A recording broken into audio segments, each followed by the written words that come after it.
Good news is, nigga, you came a long way.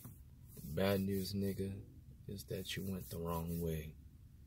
A very wise quote made by J. Cole in one of his most, I want to say, sentimental songs. You know what I mean? Love Yours from 2014 Forest Hills Drive. The reason why I'm making this video, honestly, is just one thing. I feel like, and I just want to speak this to all the Tory Lanez fans out there, for the ones that still support him regardless, and the ones who, you know, are kind of like where I'm at and feel like he's kind of like not really being himself anymore and stuff like that. He has opened up in the new Toronto 3 and basically has spoken about Interscope basically, and to be more specific, Benny Blanco and his crew have been holding Tory Lanez back from being at his 100%, you know, in terms of creativity as an artist. That's to be true, and Tory's just pretty much being a man, living up to his end of the bargain of that contract deal that he's made with Interscope, releasing new Toronto 3.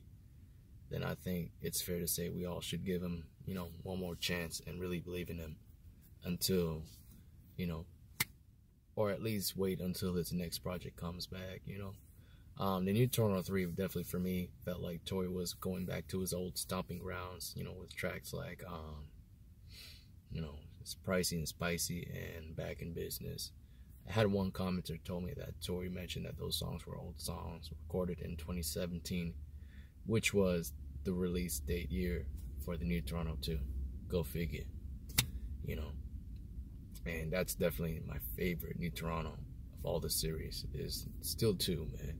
And if you're curious how to rank all 3 of them, just like how, you know, I see Snoop, Warren G, and they grew up from Long Beach area code. Simple as that. 213. I'm not dissing new Toronto 3 at all. Like I said, I think it's like a momentum change or phase for him in his career. So like, it's historically, it has to be respected when it's looked upon. But I would definitely say musically it won't be as long lasting or as appealing to me as I feel like his first 2 have been. More specifically because the new Toronto for me, like the whole brand about it was just, it's all about Tory really showing just his grit, like all about his, like it's just all, you know, pride, arrogance. It's just basically, you know, like stunting on niggas. It's just a stunting kind of like phase of his, you know, artistry, you know. I'm gonna use that word for now for lack of better words. But essentially, you know, like it's supposed to be hard bangers. Like that's what really new Toronto 3 is about. It's supposed to show like utmost strength, like, you know, overconfidence, and if anything, you know, just nothing but pure finesse, man. Just him going hard in and just not really giving a damn, showing point blank ignorance at some points through tracks and stuff like that.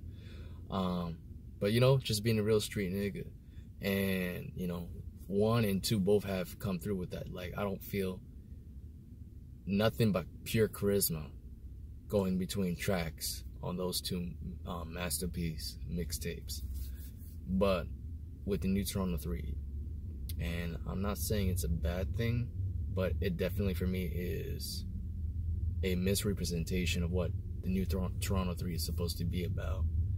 You've got tracks like Pain, you know, Adidas, Message for God's Children. I'm probably missing one more.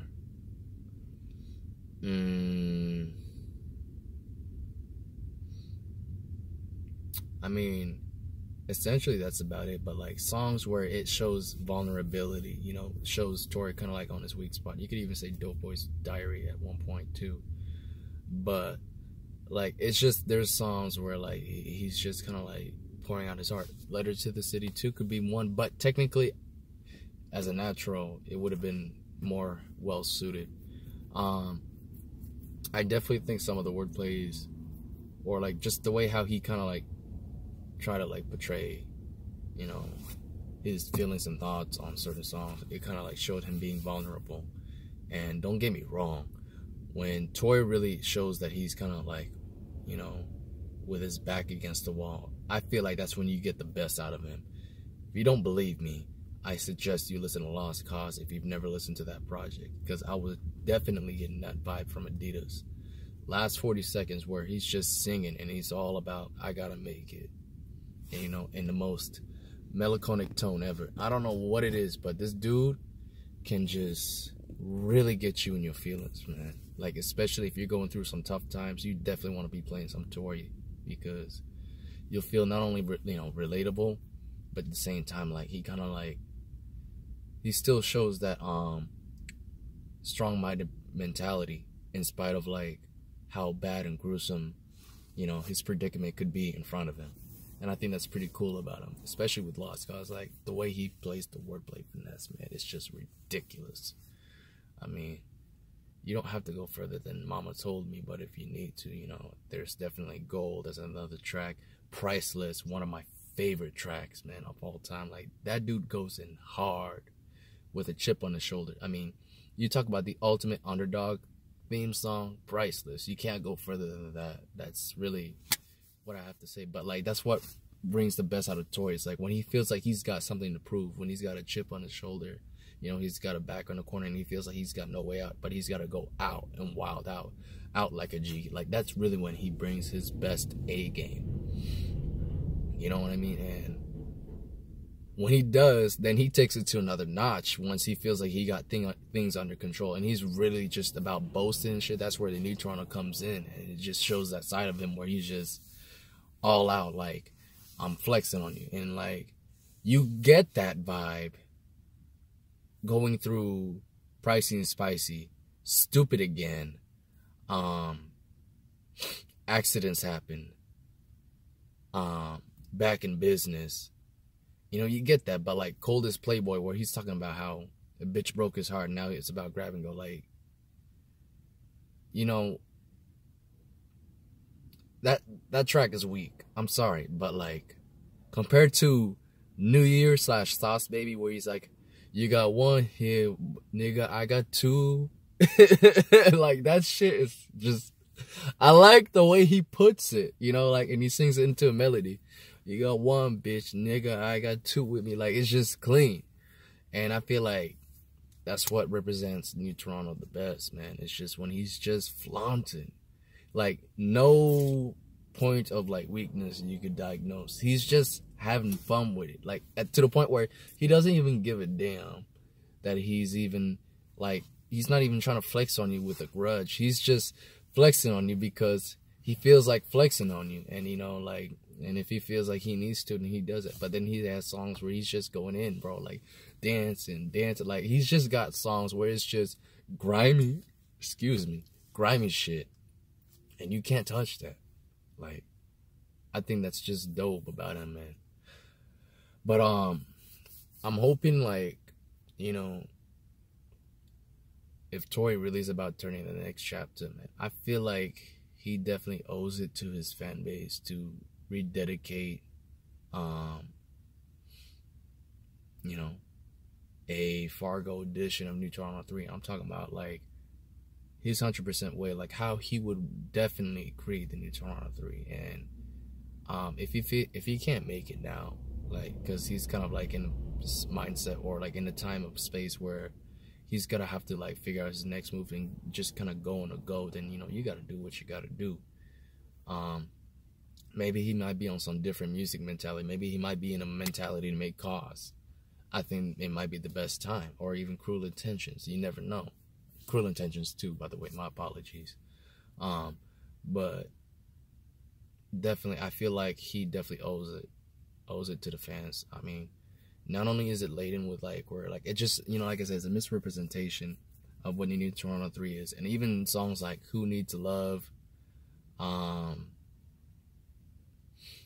I mean, D&D, I'm not really a big fan of songs like that. It's just, to me, it's just unorganic. It's not the kind of music Tory would make. And I feel like anything that's mainstream, like, kind of like, what's the word I'm looking for? Like, anything that's, like, mainstream, just tainted, you know, goods, like, that shit should not be on there. I feel like if he was to make a mixtape version of New Toronto 3 and left it out for the streets, that would be 10 times fire. Not even 10, that's probably underestimating him. 1,000 times more fire than the album version that he released under the Interscope label. And I feel like I think that'd be the best point to prove if he goes out there and he shows, okay, so y'all heard about what I had to drop for Interscope, and he goes like, well, this is how I would have done it if I had full control of New Toronto 3 and dropped the mixtape version, and that shit slaps on everyone, and everyone's gonna be like, damn, this shit even better than the album version, and just kind of like even backhands all the high-end personnel at Interscope, man, and even Benny Blanco too, if he wanted to. I feel like that would be a great approach with him, man, because I just feel like he's come a long way. Don't get me wrong, he's done everything he probably could imagine that he was gonna do, you know, and he's reached the type of fame that where everyone basically knows him. Like, he won't be able to go anywhere without being recognized, especially by, like, you know, celebrities of his kind of like level, like The Weeknd, you know, Chris Brown, even Rihanna. But like, my point is that, you know, he could definitely make a difference. He has the, you know, the level of fame that most people didn't have. Like, Nipsey had to work years, and I mean, don't get me wrong, the dude's a community guy, but it's seldom that someone who's an independent artist gets up to that level of attention and gets everyone to focus on him. Shoot, I know another one who was by the name of not Johnny Rain, but that's another, you know, artist who was coming up independently until he signed with, I believe, Atlantic Records not too recently. But like Nico Lafray, that was the name I was gonna bring up. He was going independent, and all of a sudden the dude just fell off, right off the grid.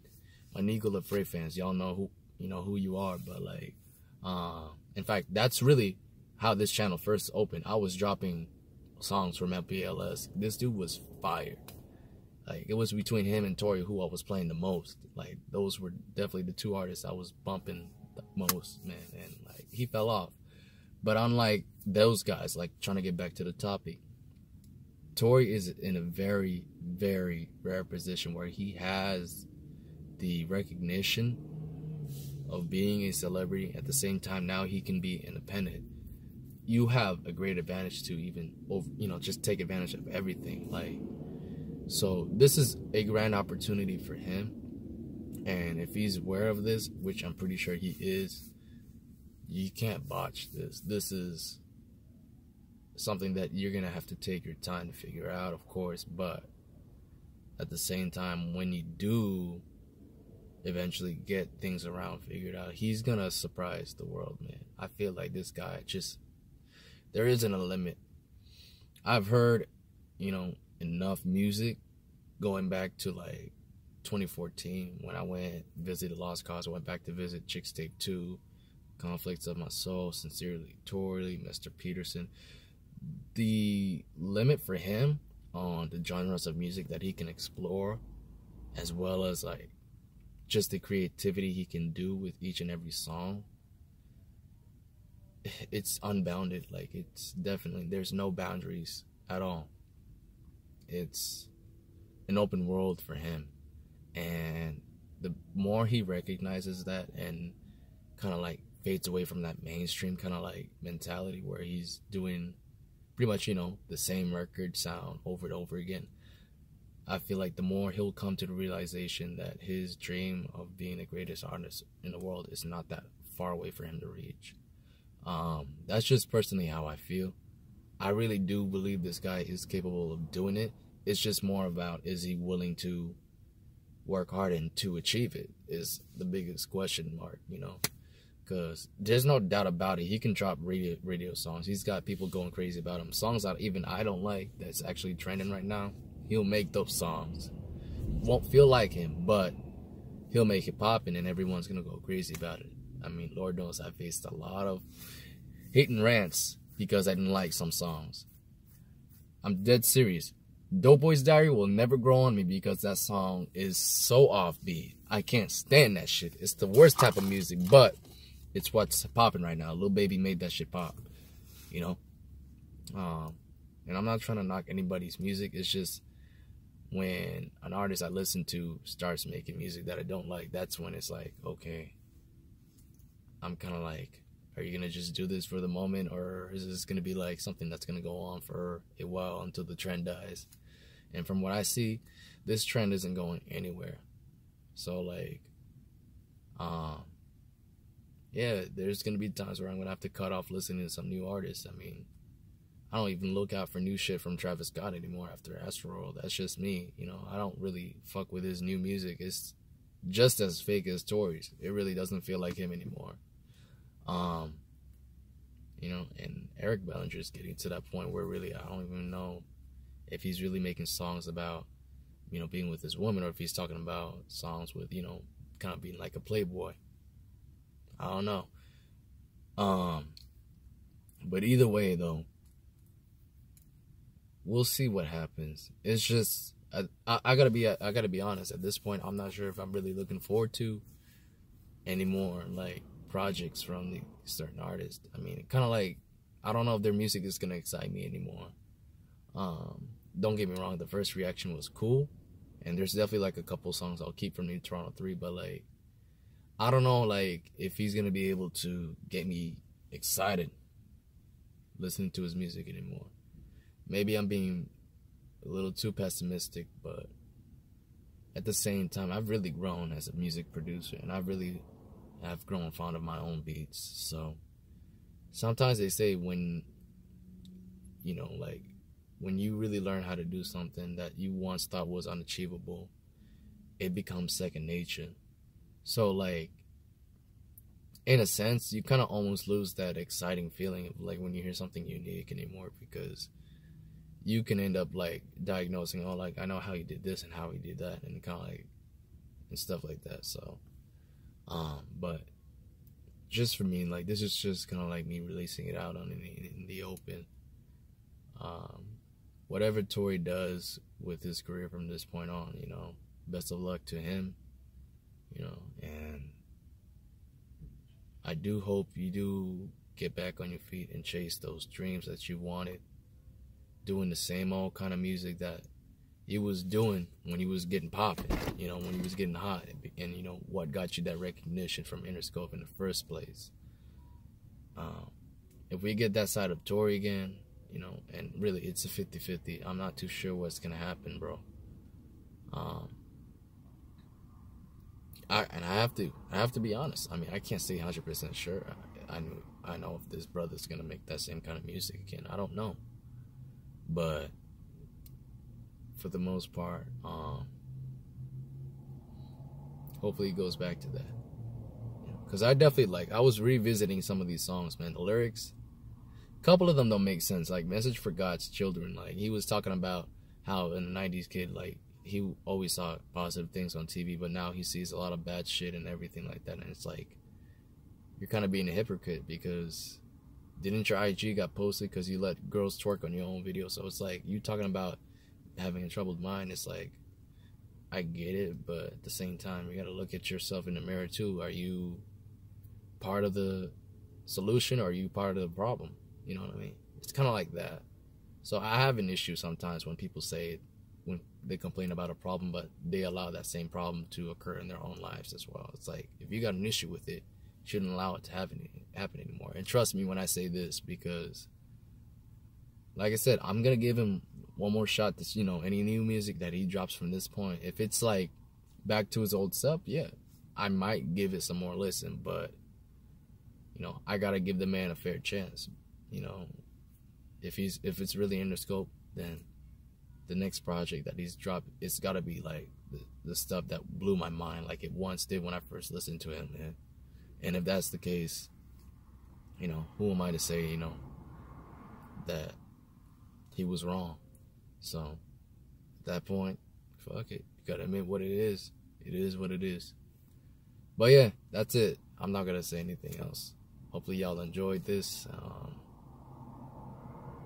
Yeah, I didn't mean to speak for 20 minutes, but for me it feels like it was 2 minutes. And you know, fuck it. I don't care if you think I spoke too long. It was fucking worth it. It's your boy Drew Boo signing out. Y'all stay safe, and most importantly, y'all stay blessed. Deuces.